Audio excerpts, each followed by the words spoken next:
देना चाहता हूं कि मेरा नाम है मनीष कुमार जालान, मेरी प्लाईवुड की फैक्ट्री है और उसमें हम 3 पार्टनर हैं। एक मुस्लिम पार्टनर भी उसमें है। मेरा बिजनेस 18 साल से उनके साथ है। कभी धर्म धर्म के कारण कभी कोई कंट्रोवर्सी हमारे बीच में नहीं आई है और भगवान के आशीर्वाद से मैं चाहता हूं कि आगे भी नहीं आएगा। मेरा प्रश्न आपसे है कि सनातन धर्म और इस्लाम में क्या समानता है, उसके बारे में मुझे थोड़ा सा क्लियरिफिकेशन।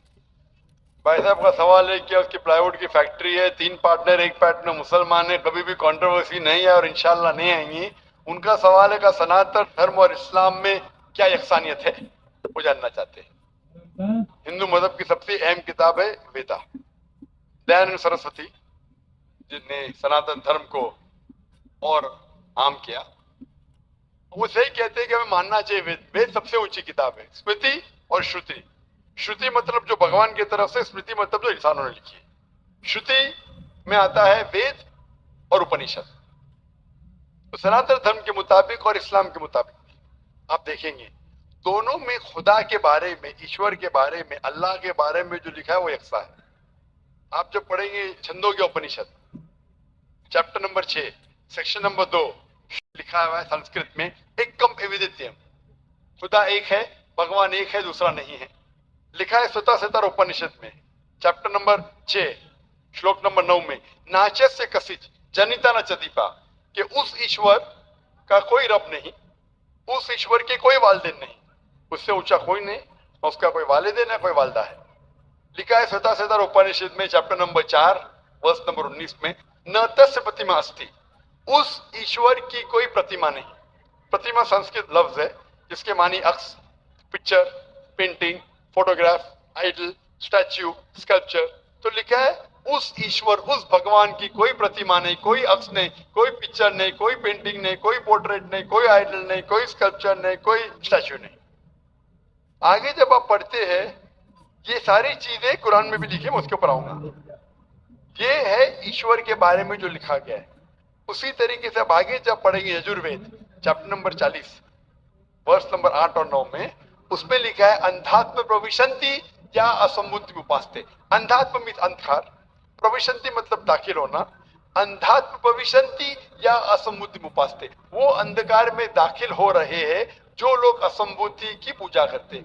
असंबुद्धि मतलब नेचुरल थिंग्स लाइक हवा, पानी, आग, जो नेचुरल थिंग की पूजा करते हैं जैसे हवा, पानी, आग, वो अंधकार में दाखिल हो रहे हैं। और वो श्लोक का कंटिन्यू होता है, वो लोग और घोर अंधकार में दाखिल हो रहे जो संभूति की पूजा करते। संभूति मतलब इंसान की बनाई हुई चीजें, टेबल, चेयर, आइडल, मूर्ति, इसकी पूजा करेंगे तो और घोर अंधकार में दाखिल होंगे।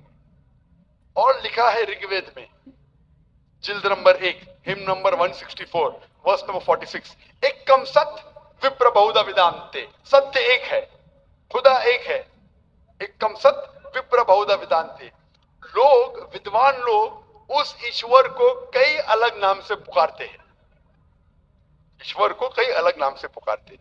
यही चीज लिखा है कुरान में जो मैंने जिक्र किया हूं, सूरह इसरा में सूरह नंबर 17 आयत नंबर 110, कुलिदुल्लाह विदुर रहमान अय्यमा तदु फलाल उस्मान, चाहे कहो अल्लाह या रहमान, उसे अच्छे नाम से पुकारो क्योंकि अल्लाह के सारे अच्छे नाम हैं।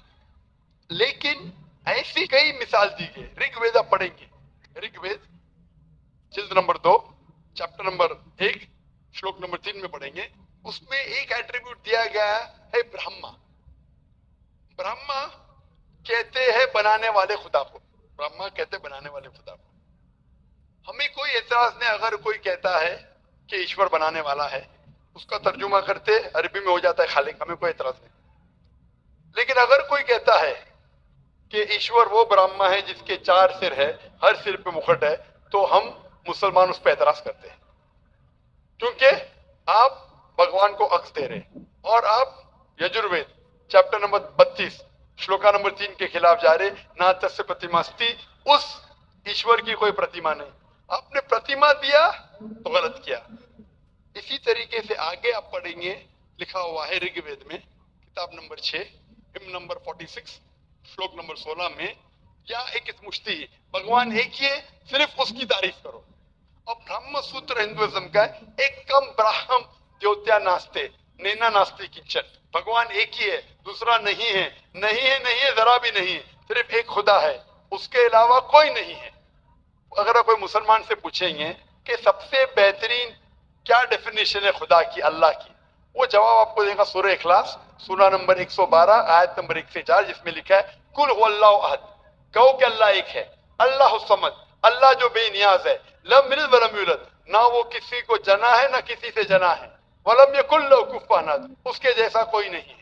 ये 4 लाइन का डेफिनेशन है कुरान मजीद में सूरह इखलास सूरा नंबर 112, जिसमें अल्लाह ताला फरमाते कुल हुवल्लाहु अहद, कहो कि अल्लाह एक है, अल्लाह समद, अल्लाह जो बेनियाज है, लम यलिद वलम यूलद, ना वो किसी को जनता है ना किसी से जना है, वलम यकुल लहू कुफुवन अहद, उसके जैसा कोई नहीं। अगर कोई भी चीज को आप कहते हैं खुदा है, भगवान है, ईश्वर है, अगर ये 4 लाइन के डेफिनेशन में उतरता है, हम मुसलमान को कोई एतराज नहीं मानने के लिए कि वो ईश्वर है, कि वो खुदा है। तो ये सनातन धर्म के खुदा एक है, उसका कोई अक्स नहीं, हूबहू मिलता है कुरान मजीद से। लेकिन मैं एक स्टेप आगे जाता हूं, यहां तक के तो सही है, दयानंद सरस्वती ने कहा ईश्वर के बारे में, मैंने मान लिया। मैंने थोड़ी और रिसर्च किया, मैंने कहता हूं मैं दयानंद सरस्वती और विद्वान हूं, और रिसर्च किया। रिसर्च में लिखा है वेद में, पुराना में, कि एक आखिरी अवतार आने वाले हैं। इसका जिक्र दयानंद सरस्वती ने नहीं किया, क्यों नहीं किया मैं जानता नहीं, लेकिन लिखा है भविष्य पुराना, मतलब जो भविष्य के बारे में आपको कह रही है। अगर आप पढ़ेंगे वेद और भविष्य पुराना और बाकी पुराना, कई जगह आखिरी पैगंबर मोहम्मद सल्लल्लाहु अलैहि वसल्लम का जिक्र है। मैं पूरा तफसीर से हवाले दूंगा तो आसान होगा। आप पढ़ेंगे भविष्य पुराना पर्व 3 खंड 3 अध्याय 3 श्लोका 5 से 8 तक, इसमें मोहम्मद सल्लल्लाहु अलैहि वसल्लम का जिक्र है। आगे पढ़ेंगे भविष्य पुराना पर्व 3 खंड 3 अध्याय 3 श्लोका 10 से 27 में मोहम्मद सल्लल्लाहु अलैहि वसल्लम का जिक्र है। अगर आप पढ़ेंगे अथर्ववेद किताब नंबर 20 खंड नंबर 127 श्लोका नंबर 1 से 14 में मोहम्मद सल्लल्लाहु अलैहि वसल्लम का जिक्र है, इसे कहते कुंटब सुक्तात। अगर आप पढ़ेंगे ऋग्वेद किताब number 1 chapter number 53 shloka number 9 में मोहम्मद सल्लल्लाहु अलैहि वसल्लम का जिक्र है। कई जगह पे उनका नाम से जिक्र है और बड़ी तफसील से जिक्र है कल की पुराना में। कल की पुराना चैप्टर नंबर 5, 7, 9, 15 यहाँ पढ़ेंगे। इसमें लिखा है कि कल युग में, कल युग मतलब आखिरी युग में आएंगे आखिरी अवतार। अवतार जैसा मैंने कहा का मतलब नहीं कि भगवान नीचे आना, अवतार एक संस्कृत वर्ड है जिसका मानी अवतर, अवतर मतलब खुदा ने भेजा, खुद खुदा नहीं आ रहा है, it belongs to God, not God himself. इसीलिए इसका कॉन्सेप्ट है मैसेंजर, पैगंबर। तो कल युग में कल के अवतार आएगा, उसके बाप का नाम है विष्णु यास। विष्णु मतलब ईश्वर खुदा, यास मतलब खुदा का बंदा। अरबी में कहीं हो जाता अब्दुल्ला जो मोहम्मद सल्लल्लाहु अलैहि वसल्लम के वालिद का नाम था। उसकी माँ का नाम होगा सुमति, सुमति मतलब अमन शांति। अरबी में कहेंगे आमिना जो नाम था मोहम्मद सल्लल्लाहु अलैहि वसल्लम की वालिदा का नाम। वो पैदा होंगे एक अमन के शहर में जो था मक्का। वो पैदा होंगे ऐसे खानदान में जो उस शहर का रखवाला था और मोहम्मद सल्लल्लाहु अलैहि वसल्लम कुरैश खानदान में पैदा हुए। पहली वही उन्हें आएंगे एक कार में, एक केव के अंदर। मोहम्मद सल्लल्लाहु अलैहि वसल्लम को सबसे पहली वही आए गार हिरा में रात के वक्त, हम जानते हैं। फिर वो माइग्रेट करेंगे नॉर्थवर्ड और वापस आएंगे। मोहम्मद सल्लल्लाहु अलैहि वसल्लम ने हिजरत की मदीना, फिर वापस आया। उनके 4 करीब दोस्त होंगे, सबसे पहले 4 खुलफा राशिदीन। ऐसे कई तफसील है। तो खुदा के जिक्र के बाद जो वेद में यकसानियत है जो कुरान से मिलती है, वो है मोहम्मद सल्लल्लाहु अलैहि वसल्लम का जिक्र। और भी यकसानियत है, ये तो सिर्फ खुदा के बारे में और मोहम्मद सल्लल्लाहु अलैहि वसल्लम के बारे में। और यकसानियत है शराब मत पियो, जैसा मैंने कहा कुरान में लिखे सूरह माइदा सूरह 5 आयत नंबर 90 शराब मत पियो। मनुस्मृति चैप्टर नंबर 9 श्लोक नंबर 225 में लिखा है, कुरान में लिखा है जुआ मत खेलो। सूरह माइदा सूरह 5 आयत नंबर 90, मनुस्मृति चैप्टर नंबर 9 श्लोक नंबर 225 में जुआ मत खेलो। हिजाब पहनना चाहिए, कुरान में लिखा है सूरह नूर सूरह नंबर 24 आयत नंबर 30 और 31। ऋग्वेद में लिखा है जिल्द नंबर 8 में। इस तरीके से कई यकसान है। सबसे अहम 2 यकसानियत है पुनर्जन्म, वेद में कुरान में। सबसे अहम यकसानियत खुदा है कि उसका अक्स नहीं है, और मोहम्मद सल्लल्लाहु अलैहि वसल्लम आखिरी पैगंबर है। आप मानते हैं भाई साहब कि खुदा एक है? मुझे जानकारी नहीं है। आप मानते खुदा एक है कि नहीं मानते? मुझे जानकारी नहीं है, और अपने धर्म को जो जानता हूं उस हिसाब से हम तो सभी देवी देवताओं को मानते हैं और हमें मानना भी चाहिए, ये हम जानते हैं। आपके धर्म में सबसे ऊंची किताब कौन सी है? हम तो गीता को मानते हैं। गीता क्या है? वेद का निचोड़ है। सबसे ऊंची किताब हिंदू धर्म में है वेद। वेद जो है श्रुति, वेद, उपनिषद। फिर आएंगे आपके महाभारत। भगवत गीता 18 चैप्टर है महाभारत के, 18 चैप्टर। महाभारत का एक हिस्सा है, श्री कृष्ण अर्जुन को सलाह देते हैं क्या करना चाहिए, वो उसे कहते हैं भगवत गीता। आप समझे ना? कहते हैं ये निचोड़ है वेद का, लेकिन वेद तो पहले समझो आप, बराबर ना? तो वेद में जब लिखा है इतना खास तौर के भगवान एक है, तो अब क्यों इतने देवी देवता में मानते नहीं, ये तो आपको तहकीक करना पड़ेगा ना।